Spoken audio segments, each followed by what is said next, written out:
we will start with the consensus top-ranked quarterback. And I'm actually really excited to talk about Fernando Mendoza with you, Ray, because I said this on, I believe, our first mock draft Monday of the season this year, that I just feel like we're going to go through this cycle and not talk about him enough. And people who aren't dialed in on draft analysis are not really going to have a good grasp of who he is. And certainly people who don't watch college football during the season, because it's like, well, he's the first overall pick, he's going to the Raiders. Okay, skip to next. Like, where are we going next? But I really am excited to unpack him because he's a very, very fascinating player.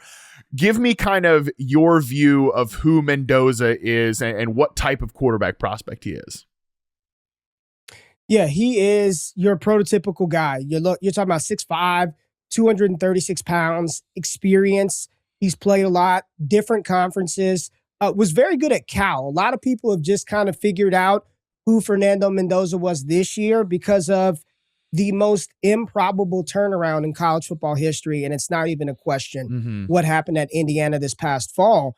But you're talking about prototypical size, the football IQ, seems like he loves the game, and then when you talk about the physical skills, he can do just about everything. He's not this new age dynamic dual threat type of quarterback, and he doesn't need to be that because he's an elite processor. He knows how to play the game.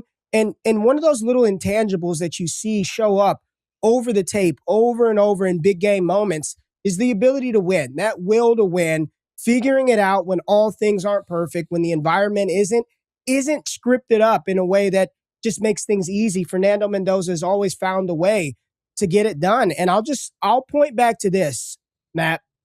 Back in 2023, when he was at Cal, he went toe-to-toe, blow for blow with former number 1 overall pick Caleb Williams. Blow for blow. They lost that game, I believe, by 1 point, 49-50. But you look at the box score and you watch that game, you're like, man, who is this guy from Cal that's literally taken this number 1 overall pick Caleb Williams blow for blow in that game? And that's sort of the start of his sort of maturation to become what he is now. But he's got a lot of things that the NFL will find very valuable and very useful, and that's why he's going to go number 1. Great breakdown there, and good to just kind of give the full picture of Mendoza. And yeah, we mentioned like, hey, this quarterback class, what was it supposed to be last year? Some of these bigger names that didn't really have the season that they wanted. Again, shout out to Nate Tice and Corey Kinnan as well, were the two guys who were like talking about Mendoza as the QB1 of the class last summer.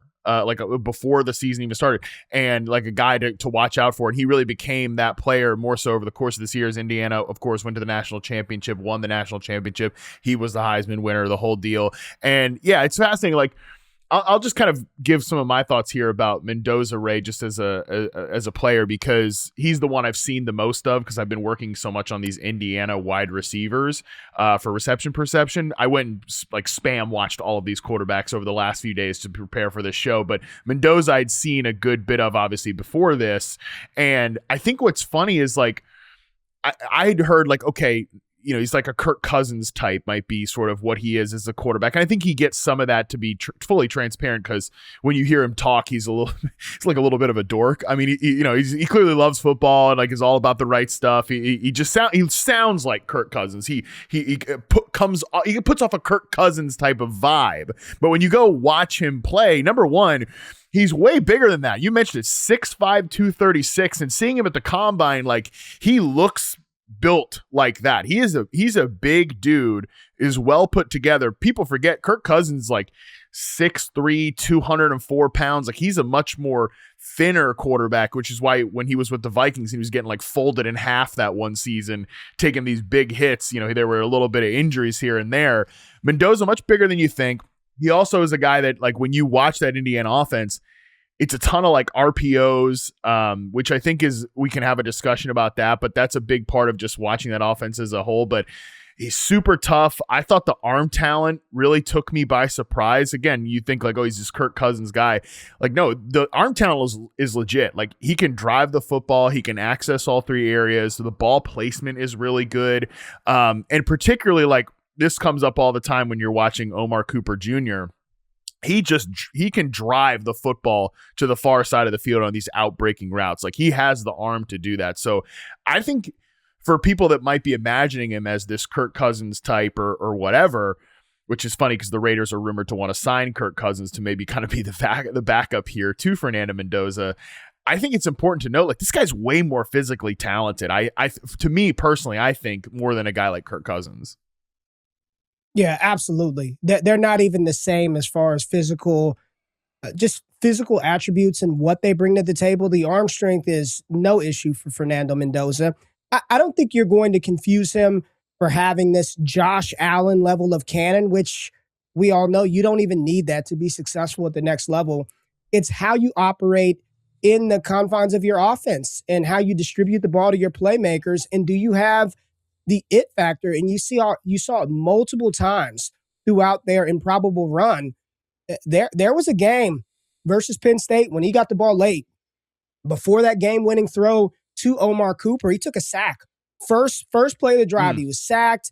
They were behind the sticks, and it was just dialing it up all the way down the field, hitting Charlie Becker, getting his open receivers, finding Omar Cooper. It's that level of we got to have it, and he always comes through clutch. National championship game, he didn't play great the entire game. You go back and you watch that Natty game, he was fine. I thought he played well, but at the end, gotta have it moment, that draw play, getting it done versus Miami and that tough defense, it's moments like that for Mendoza that really shine above everything else. When the X's and O's break down, when things aren't scripted up to go right, when your first read isn't open, when your second read isn't open, what do you do? And when the X's and O's break down, he has shown time and time and time again that he can figure it out. That doesn't mean he's perfect because he's not a perfect quarterback prospect, but he is far more than just a Kirk Cousins level of player who Cousins was drafted, I think, round 3, round 4, the year he came out with RG3 and out of Michigan State. So not a fair comparison in my opinion, but yeah, I get why he gets some of the comparisons because of the post-game interviews and his demeanor and how he talks, but I love his fire on the field. No, I think that, like, who he is, just clearly loves football, is like just himself. I think that comes through in his playing style, which is really cool to see as well. So I love how you just talk about him as a clutch player. He's so good on these back shoulder throws. Elijah Surratt, not a guy that gets a lot of separation on the outside, but man, he places those contested passes perfectly for him. So I do think accuracy and ball placement are really big kind of just strengths of his game. Let's talk through some of just maybe the weaknesses or things like he needs to get better on, maybe some questions that you have about him after watching the tape and seeing his career. Yeah, pressure's the big one for me. Pressure, I think that is his vulnerability. 50% completion against true pressures, 53 when he's forced to move. He definitely feels, it's weird because you watch him and he definitely has more athleticism than people give him credit for. But outside of structure, moving around, there's some throws where he's jumping off of one foot, throwing kind of crossbody, looks a little deer in the headlights when there is pressure. He's going to have to work on that a little bit. And I do think that some of that is due to the fact that he played exclusively out of shotgun. I mean, he had 2 center snaps this year. He does not play under center. So I wonder how much of that is just what he's seeing, eye dressing, window dressing from the defense. But when there's pressure there, that's a little problematic for him. Limited athleticism, but not a bad athlete. I hope that's coming off right. He's not somebody that's going to move around and run around and create. Like, he needs to stay within structure, but he's got some athleticism. He's a pure pocket passer that can move a little bit. So I think that's a little bit of a weakness for him. And then just continuing to work on his sort of intermediate of the field throws. You look on tape and there's not a lot of stuff over the middle of the field. And that's one thing that I've been learning, especially looking at the quarterbacks. I want to see a lot. I want to see you operate and command the center of that field. Outside, you talked about the far hash throws, sideline throws, downfield throws. All that is great. I want a little more work over the middle of the field, and maybe that was due to some of the personnel that he had.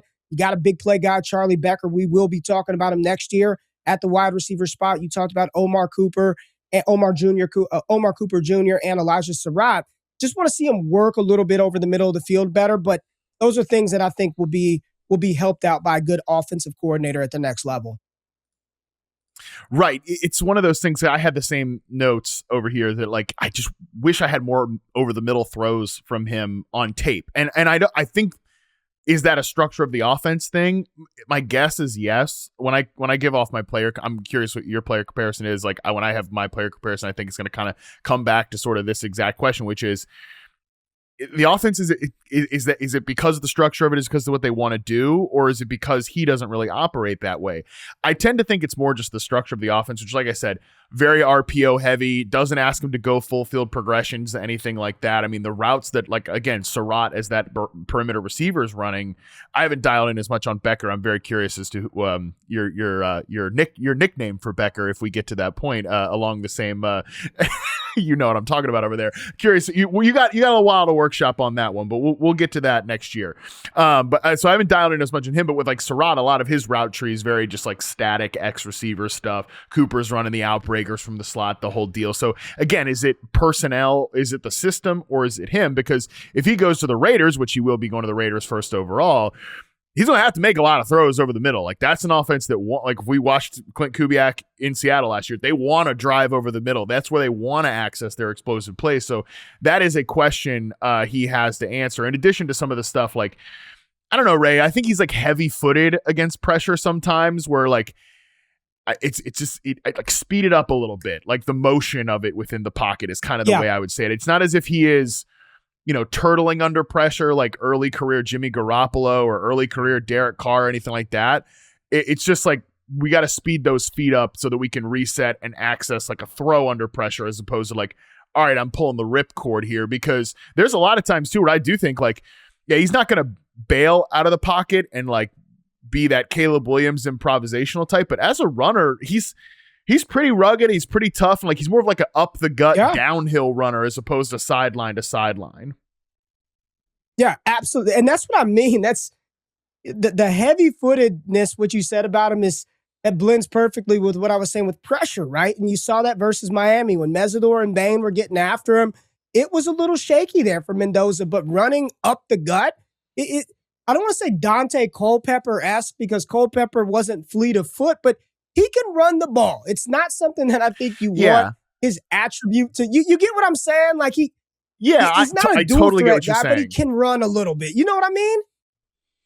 100%. I thought about, like, it's been so long, obviously, since he played in the NFL, but like Andrew Luck, right, where he was just more of this like powerful runner. I think there's something like that. I'll give my comparison here now, because I think like it kind of encapsulates what I think of him as a player. He's like Trevor Lawrence to me, where Trevor Lawrence was very much like, and it took like Trevor a minute to become the scrambler that he was last year. And I remember talking about it on the show over the years, like, where, like, Trevor, like, let's take off and run a little bit. And I think Liam Cohen's been good about this with Baker and then with Trevor last year. It's like, stop running to, like, Baker especially, stop bailing off the right tackle, just run it up the gut, because you've got some power to, you've got a little straight line pop. That's kind of why I like the Lawrence comparison. Again, same thing where like arm talent wise, I think they're pretty similar, where they're not these overwhelming talents, but good enough all the way across. Very accurate ball placement is there, especially as prospects. But Trevor Lawrence, just like Fernando Mendoza, came out of an offense that was very RPO heavy, but you think he checks all the, at least I do, you think he checks all the boxes of a guy that can develop beyond that kind of Mickey Mouse type of offense. So that's just sort of who he reminds me of as a prospect and as a player. Yeah, I think that's a really good one, Trevor Lawrence. Especially given how Lawrence played at Clemson. I can see that. For me, it's one of the comps that you see quite a bit. You see one here on the screen, Matt Ryan. I think that would be ceiling level comp. If he turns into Matt Ryan from Atlanta, that would be a great type of career trajectory. And Matt Ryan coming out of Boston College was sort of like Mendoza, right? He wasn't a quarterback that was going to take off and run around a lot. But again, coming out of Boston College, he could go up the gut, run a little bit, big quarterback, arm, could deliver the ball everywhere.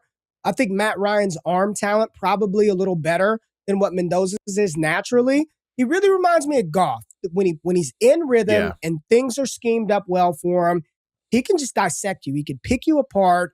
A lot of shotgun type stuff with Goff, play action game really well. And what was Goff's Achilles heel this year? When pressure was after him, it just, pressure and then things break down. And I think that's Yeah, that's a little bit of Mendoza as well. And I just want to give him a little credit about how good he was in the red zone. People don't talk about this enough. 0 interceptions, 27 touchdowns, 0 interceptions inside the red zone. When it's time to score touchdowns, he's finding ways not to put 3 on the board. I'm getting you 6, and I'm not turning it over. And that doesn't include all the touchdowns he had in the college football playoff, right? So you're talking about over 30 touchdowns and no interceptions in the red zone. That is money. It is invaluable. I can't place what that is worth for an NFL team, but if I know we can get down here, Matt, inside the 5, inside the 7, and I can throw it and you're not going to give it away, like that is money right there. And he is excellent at that.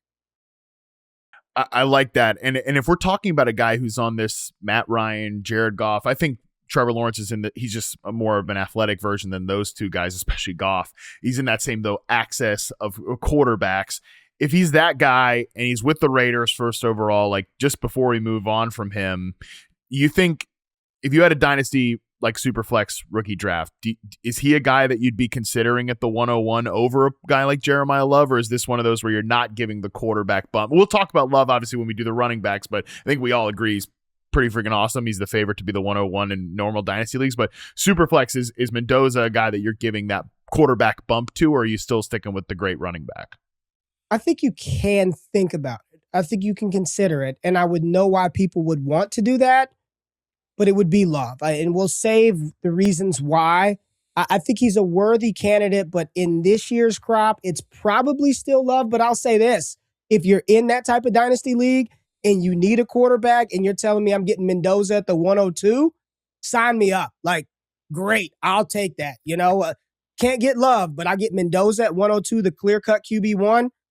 I am money with that pick this year. Yeah, I think I view it the same way. I am really excited about Fernando Mendoza, and I'm glad we gave him a full breakdown here because, like I said, I think he's just not going to get discussed enough because he's just the consensus top guy in the class, consensus 101, but he's a really fun player to watch. Like, if anybody out there who's watching the show and, like, you haven't checked him out yet, just spend some time really watching some cut-ups of him and forget about, the kind of what you've heard about him as a quarterback. He's a really fun player to watch, and I honestly, I came away watching him in isolation, watching these Indiana receivers, liking Mendoza even more than I thought I was going to, which is cool because he's going to be the friggin' first pick in the draft.